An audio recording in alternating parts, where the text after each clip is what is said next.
तो सबसे पहले बात पीएफआई की। केंद्र सरकार ने पॉपुलर फ्रंट ऑफ इंडिया यानी पीएफआई को 5 साल के लिए बैन कर दिया। पीएफआई के अलावा 8 और संगठन जो इससे जुड़े हुए थे उन पर भी कार्रवाई की गई है। गृह मंत्रालय ने इन्हें बैन करने का नोटिफिकेशन जारी कर दिया है।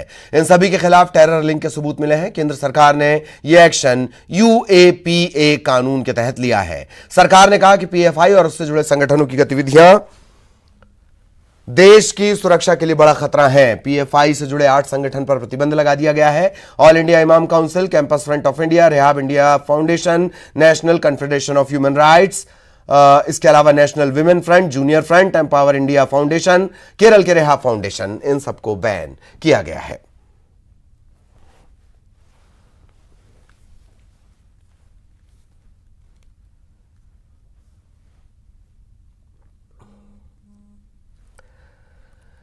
तो ये जो 8 संगठन है उन्हें भी बैन कर दिया गया है। पीएफआई से जुड़े हुए ये 8 संगठन हैं और इन पर भी प्रतिबंध लगा दिया गया है। इधर एमपी में 21 पीएफआई सदस्य जेल भेजे गए हैं। इन्हें गिरफ्तार किया गया था। एमपी एटीएस ने जिला पुलिस के साथ अलग अलग जिलों से इन्हें गिरफ्तार किया। इनके पास से मोबाइल, लैपटॉप, इलेक्ट्रॉनिक डिवाइस ये बरामद की गई है। एमपी एटीएस से ये जानकारी साझा की गई थी। इधर इंदौर में एमपी पुलिस और इंटेलिजेंस ने इंदौर में पीएफआई के दफ्तर के बाहर भारी पुलिस बल तैनात कर दिया गया है। यहां से पीएफआई के प्रदेश अध्यक्ष अब्दुल करीम बेकरीवाला समेत 8 पदाधिकारी गिरफ्तार किए गए थे। इंदौर के थे ये। गैर कानूनी दस्तावेज मिलने की बात कही जा रही है। उज्जैन में तोपखाना में संचालित पीएफआई दफ्तर सील कर दिया गया है। मंगलवार को एंटी टेररिज्म स्क्वाड और नेशनल इन्वेस्टिगेटिव एजेंसी की संयुक्त टीम ने उज्जैन महिदपुर में दबिश दी। पीएफआई के 4 सदस्य यहां से गिरफ्तार किए गए। पीएफआई पर प्रतिबंध लगते ही उज्जैन के पीएफआई ऑफिस को सील कर दिया गया। यह भी हमने आपको बताया। इंदौर के पीएफआई ऑफिस की सुरक्षा बढ़ा दी गई, यह भी आपने जाना। इसके बाद फिर जान लीजिए कि यहां एसएएफ के गार्ड तैनात किए गए हैं।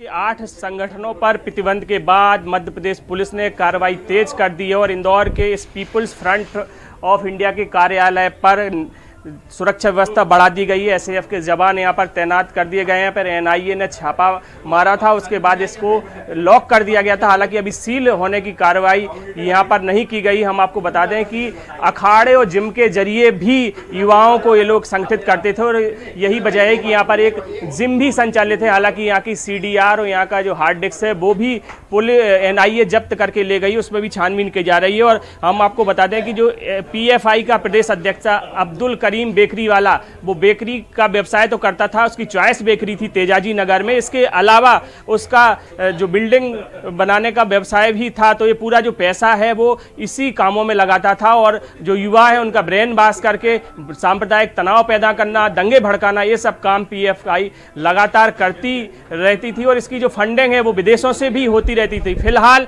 इस कार्यालय को सील करने की कार्रवाई की जा रही है और यहाँ पर जो है सुरक्षा व्यवस्था बढ़ा दी गई है और इसकी मॉनिटरिंग भी की जा रही है। कैमरामैन संजय बुआ के साथ अरुण त्रिवेदी, न्यूज़ 18 इंदौर।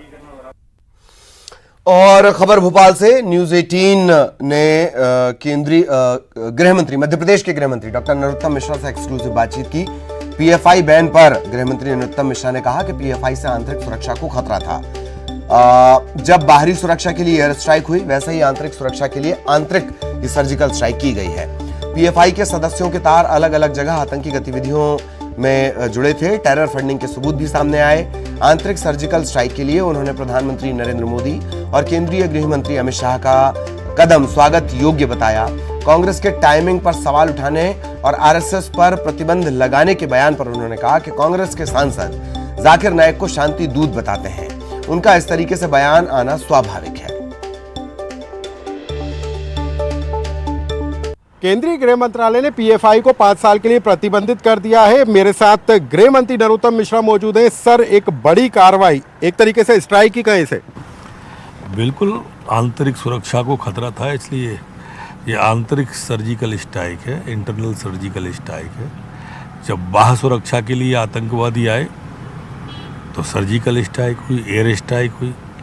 और ये आंतरिक मैं इसलिए भी मानता हूँ, पूरे देश के अंदर एक समय में एक साथ छापे पड़ना रात को 3 बजे और राष्ट्र विरोधी गतिविधियों में संलिप्त पाया जाना, इनके तार आईएसआई से जुड़े हुए पाया जाना, इनके तार जो पीएफआई के लोग हैं उनके तार अलग अलग जगह पर राष्ट्र विरोधी गतिविधियों में पाया जाना, केरल में, कर्नाटक में, उड़ीसा में, तमिलनाडु में हत्याओं में शरीक लोग पाए जाना, जिस तरह से टेरर फंडिंग करने की बात सामने आई है, ये सब उसमें शामिल हुए।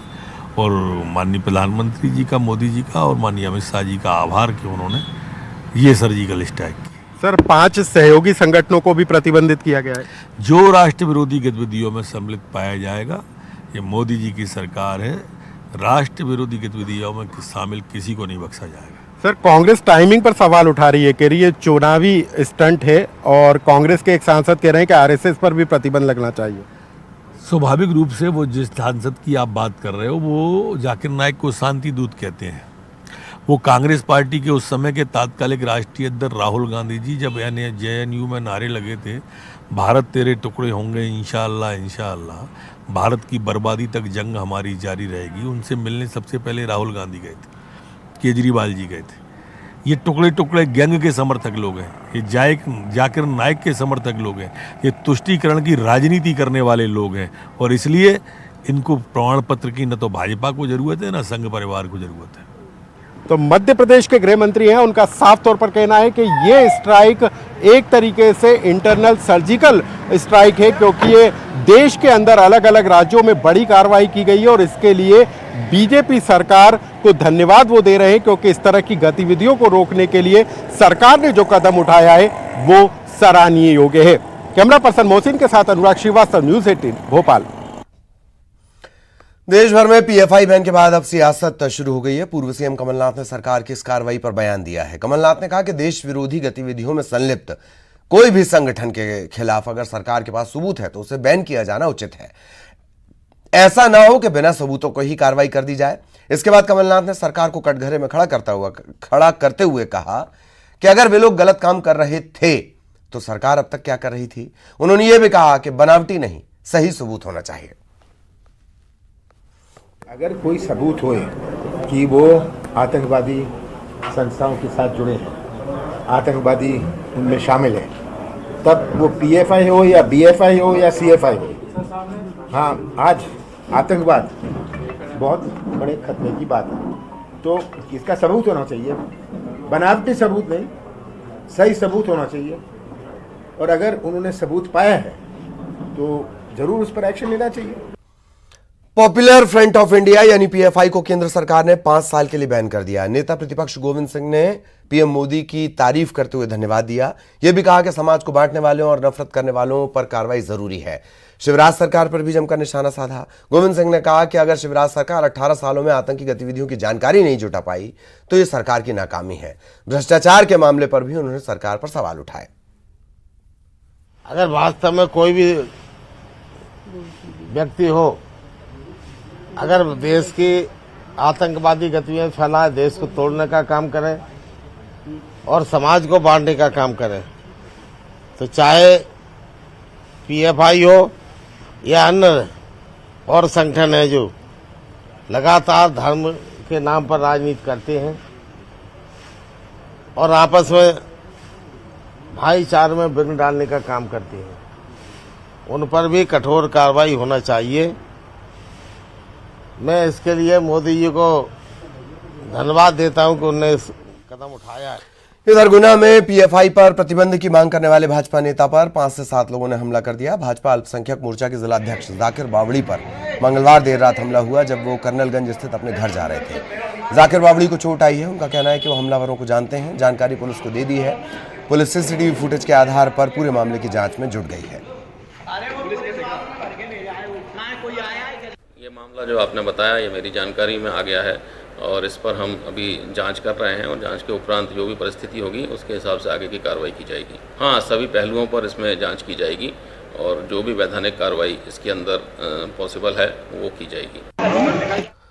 तो पीएफआई से जुड़े ये तमाम अपडेट्स आपने देखे, किस तरीके से रिएक्शन आ रहे हैं।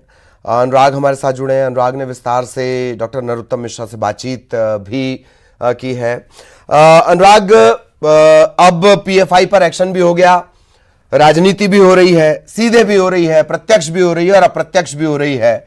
कहा यह भी जा रहा है कि सबूत हैं तो वो भी दिखा दो अगर कुछ मिला है तो। इन सब के बीच डॉक्टर गोविंद सिंह ने मार्के की बात कही कि सब पर प्रतिबंध लगना चाहिए और पीएम मोदी का धन्यवाद, सरकार की नाकामी पर भी कह दिया। ओवरऑल अनुराग, बिल्कुल ललित, देखिए कार्रवाई पीएफआई पर हो रही है, लेकिन अब इस पूरे मामले को लेकर सियासत भी हो रही है। बीजेपी एक तरीके से इस पूरी कार्रवाई को बीजेपी सरकार की कवायद का नतीजा बता रही है और इस बात का भी हवाला दिया जा रहा है कि तमाम सबूत जो है जांच एजेंसियों के हाथ लगे हैं, आतंकी फंडिंग के सबूत मिले और देश विरोधी गतिविधियों के भी सबूत मिले और उसी के आधार पर न सिर्फ मध्य प्रदेश बल्कि देश भर में जो है पीएफआई के कार्यकर्ताओं पर कार्रवाई की गई है, उनकी गिरफ्तारी हुई है और संगठन को प्रतिबंधित किया गया है। पीएफआई के सहयोगी संगठनों को भी प्रतिबंधित करने का जो ऐलान हुआ है, उसके बाद पूरी तरीके से सुरक्षा के लिहाज से भी एहतियात बढ़ती जा रही है। लेकिन अब इस पूरे मामले पर सियासत भी तेज होती हुई नजर आ रही है। कांग्रेस के नेता इस कार्रवाई को स्वागत योग्य तो बता रहे हैं, लेकिन साथ ही इस बात को लेकर सवाल उठा रहे हैं कि आज ही के दिन इस तरह की कार्रवाई क्यों की जा रही है, क्योंकि चुनाव नजदीक आने वाले हैं। अब तक जो है सरकार ने कोई कदम क्यों नहीं उठाया और साथ ही उन संगठनों के खिलाफ भी कार्रवाई की मांग की जा रही है जो सांप्रदायिक हिंसा फैलाने का काम करते हैं। कांग्रेस के एक सांसद ने आरएसएस पर भी प्रतिबंध लगाए जाने की मांग की है। तो कुल मिलाकर तमाम तरह के सवाल अब विपक्ष की तरफ से उठाए जा रहे हैं, लेकिन सरकार और बीजेपी का साफ तौर पर कहना है कि ये एक तरीके से इंटरनल सर्जिकल स्ट्राइक है जो बड़े स्तर पर की गई है। जिस तरीके से केंद्र सरकार ने पहले पाकिस्तान में घुसकर जो सर्जिकल स्ट्राइक की थी, एयर स्ट्राइक की थी, और उसके बाद अब ये देश के अंदर सबसे बड़ी सर्जिकल स्ट्राइक है जिसके तहत एक बड़े नेटवर्क को ध्वस्त करने का काम किया गया है जो आने वाले समय में भारत के लिए हानिकारक साबित हो सकता था। जी ललित, चलिए धन्यवाद आपका अनुराग इस तमाम जानकारी के लिए। और अब खबर भोपाल से, जहां गृह मंत्री नरोत्तम मिश्रा को भगवान बताते हुए पोस्टर लगाए गए हैं। राजगढ़ के नरसिंहगढ़ फैंस क्लब की तरफ से पोस्टर लगाए गए। पोस्टर में नरोत्तम मिश्रा को दादा बताते हुए भगवान की संख्या दी गई। साथ ही प्रदेशवासियों को नवरात्र की बधाई भी दी गई है। राजधानी भोपाल में गृह मंत्री डॉक्टर नरोत्तम मिश्रा का एक होर्डिंग लगा है जिसमें उन्हें भगवान बताया गया। हालांकि ये होर्डिंग उनके एक फैंस क्लब के द्वारा लगाया गया है जिसमें उनका नाम नहीं है फैंस क्लब का, मगर ये बताया गया है कि डॉक्टर नरोत्तम मिश्रा जो गृह मंत्री हैं मध्य प्रदेश के, उन्हें भगवान बताया, लिखा हुआ कि नरोत्तम दादा मेरे भगवान, फैंस क्लब लिखा हुआ है। तो कह सकते हैं कि अब कार्यकर्ता लगातार उनके जो गृह मंत्री हैं उनके बयानों से प्रभावित होकर उन्हें भगवान स्वरूप देख रहे हैं, मगर कह सकते हैं कि राजनीतिक गलियारों में अब ये होर्डिंग चर्चा का विषय बन चुका है। अगर बात करें तो राजधानी भोपाल में ऐसे होर्डिंग कई जगहों पर लगाए गए हैं। कैमरा पर्सन खिलान सिंह के साथ जितेंद्र शर्मा, न्यूज 18 भोपाल। खबर भोपाल से, लोकायुक्त की टीम ने बड़ी कार्रवाई की है। बोरदा ग्राम पंचायत के सचिव को रिश्वत लेते पकड़ लिया गया है। गेमन इंडिया के पास यह कार्रवाई की गई है। कर्मचारियों को वापस नियुक्ति देने के लिए 40,000 की रिश्वत मांगी गई थी। लोकायुक्त ने इसे 20,000 की रिश्वत लेते रंगे हाथों पकड़ा है। सहयोगी मनोज हमारे साथ जुड़े हुए हैं। मनोज, पूरी जानकारी विस्तार से। जी बिल्कुल, पंचायत बोरदा कोलार के जो भ्रष्ट सचिव थे भगवान सिंह कीर, उनको 20,000 की रिश्वत लेते हुए भोपाल लोकायुक्त ने टीटी नगर थाना क्षेत्र से गेमन इंडिया के पास से उन्हें गिरफ्तार किया है। जो शिकायत है उसमें ब्रजेश जो कि सफाई कर्मी, उसने बताया कि 2 कर्मचारी जो थे सफाई के, उनसे 40,000 रुपए की रिश्वत मांगी गई थी और इस रिश्वत का जो आधा पैसा है 20,000 रुपए, उसे देने के लिए आज ब्रजेश पहुंचा था गेमन इंडिया के पास। और जैसे ही 20,000 की रिश्वत जो है वो ली गई सचिव के द्वारा, भगवान सिंह के द्वारा, वैसे ही जो लोकायुक्त की टीम थी जिसने पूरा घेराबंदी करके रखी थी, उसने रंगे हाथों ट्रेप कर लिया। पूरे मामले में दोनों कर्मचारियों को जो हटाने का काम किया था वो सरपंच ने किया था, तो सरपंच की भूमिका भी संदिग्ध है। इन कर्मचारियों को यदि हटाया गया था तो उसके बाद इनको रखने के लिए सचिव क्यों पैसे मांग रहा था। तो ये अब सबसे बड़ा भ्रष्टाचार जो है वो कोलार की बोरदा पंचायत में निकलकर सामने आया। हालांकि ये कोई नया मामला नहीं है, इससे पहले भी कई पंचायतों में इस तरीके की रिश्वतखोरी के मामले आ चुके हैं। लेकिन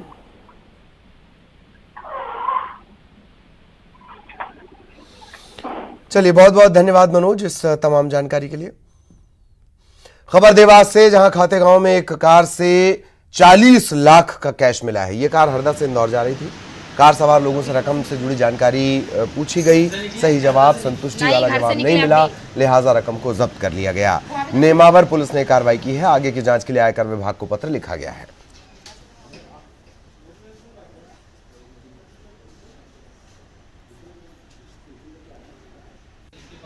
कार जो आ रही थी उसको जब हमने चेक किया तो झोले में कार में 43 लाख रुपए जब उसको गिरा गया तो नगद उसमें मिले। जब कार जो मालिक था रामचंद्र गुजर, उससे पूछा गया तो वो उस पैसे का सही स्रोत नहीं बता पाए, सही दस्तावेज नहीं दिखा पाए, तो उसको थाना प्रभारी ने 43 लाख रुपए को जब्त कर लिया है। और इनकम टैक्स विभाग के ज्वाइंट कमिश्नर इन्वेस्टिगेशन विंग को एक पत्र लिखा है जो जांच के लिए आ रहे हैं। जांच के बाद जो भी इनकम टैक्स विभाग आगे दिशा निर्देश देंगे उसके हिसाब से उसका डिस्पोजल किया जाए। खबर जबलपुर से, जहां वेयर हाउसिंग कॉरपोरेशन की बड़ी लापरवाही सामने आई। इसने 8 साल की मासूम बच्ची को जान से मारने की धमकी देने का आरोपी बताया है। बीते दिनों वेयर हाउसिंग की सर्चिंग के दौरान शाहपुरा के गोदाम में कम धान मिला था। निष्पक्ष जांच की मांग को लेकर वेयर हाउसिंग के आरएम के पास गोदाम संचालक गए हुए थे। इस दौरान आरएम ने वेयर हाउस संचालकों पर धमकाने की शिकायत थाने में दर्ज की। पूरे मामले को लेकर कलेक्टर से वेयर हाउस संचालक मिले, निष्पक्ष जांच की मांग उठाई। साहब के पास भी गए हुए तो हमने मांग ये की हुई है कि इस केस की निष्पक्ष जांच कराई जाए। यदि आरएम साहब के द्वारा यदि गलत एफआईआर दर्ज कराई गई है तो उनके ऊपर भी केस किया जाए। यदि हम गलत है तो हमारे ऊपर कार्रवाई की जाए। बेटी के ऊपर जो एफआईआर दर्ज हुई है उसको लेकर क्या सोचते हैं आप? इसका हमारा पूरा यूनियन पुरजोर विरोध कर रहा है। कल हम माननीय अजय बिश्नोई जी के पास भी गए थे, इंदू तिवारी जी के पास भी गए हुए थे, माननीय विधायक जी के पास जो कि हमारे क्षेत्रीय हैं। साथ में हमने माननीय कलेक्टर साहब को भी इस मैटर में अवगत कराया और उन्होंने उचित कार्रवाई करने का हमें आश्वासन दिया। खबर रीवा से, शिक्षक ने छात्र की बेरहमी से पिटाई की। सोशल मीडिया में इसका वीडियो वायरल हुआ है। गुढ़ तहसील के खजुहा हायर सेकेंडरी स्कूल का यह पूरा मामला है।